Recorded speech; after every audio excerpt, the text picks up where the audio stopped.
Prime minister அவரோட January monthly டாக்ல antibiotics misuse பண்ணக்கூடாதுன்னு சொல்லியிருக்காரு. அதுக்கான ரீசன் என்ன?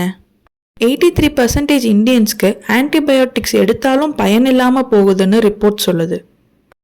கோல்டு, ஃபீவர், ஸ்டொமக் இஷ்யூஸ் கூட ஆன்டிபயோட்டிக்ஸ் எடுத்துக்கிறோம். சம்டைம்ஸ் இதெல்லாம் வைரல் இன்ஃபெக்ஷனாக கூட இருக்கலாம். ஆக்சுவலி ஆன்டிபயோட்டிக்ஸ் வைரல் இன்ஃபெக்ஷனுக்கு ஒர்க் அவுட் ஆகாது, ஒன்லி பாக்டீரியாவுக்கு தான். நம்மளே செல்ஃபாக ஆன்டிபயோட்டிக்ஸ் எடுத்துக்கிறோம் வித்தவுட் டாக்டர் ப்ரிஸ்கிரிப்ஷன். சரியானதும் ஸ்டாப் பண்ணிடுறோம். ரியலாக 45% கேசஸ்க்கு தான் ஆன்டிபயோட்டிக்ஸ் தேவை, ரெஸ்ட் எல்லாம் அசம்ஷன் தான். தேவையில்லாத டைமில் ஆன்டிபயோட்டிக்ஸ் எடுக்கிறதுனால பாக்டீரியா ஸ்ட்ராங் ஆகிடும். தேவைப்படும் போது ஆன்டிபயோட்டிக்ஸ் ஒர்க் ஆகாது, ஸோ ஹெவி டோஸ் தேவைப்படும்.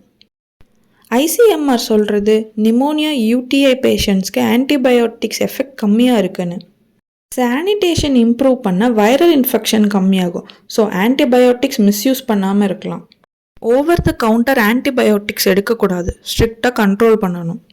டாக்டர்ஸ் ப்ரிஸ்கிரைப் பண்ண கேஸில் தான் யூஸ் பண்ணணும், கேஷுவலாக இல்லை.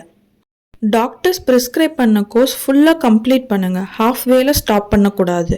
பப்ளிக் அவேர்னஸ் முக்கியம். ஆன்டிபயோட்டிக்ஸ் மிஸ்யூஸ் ஸ்டாப் பண்ணால் ஃப்யூச்சரை சேவ் பண்ணலாம்.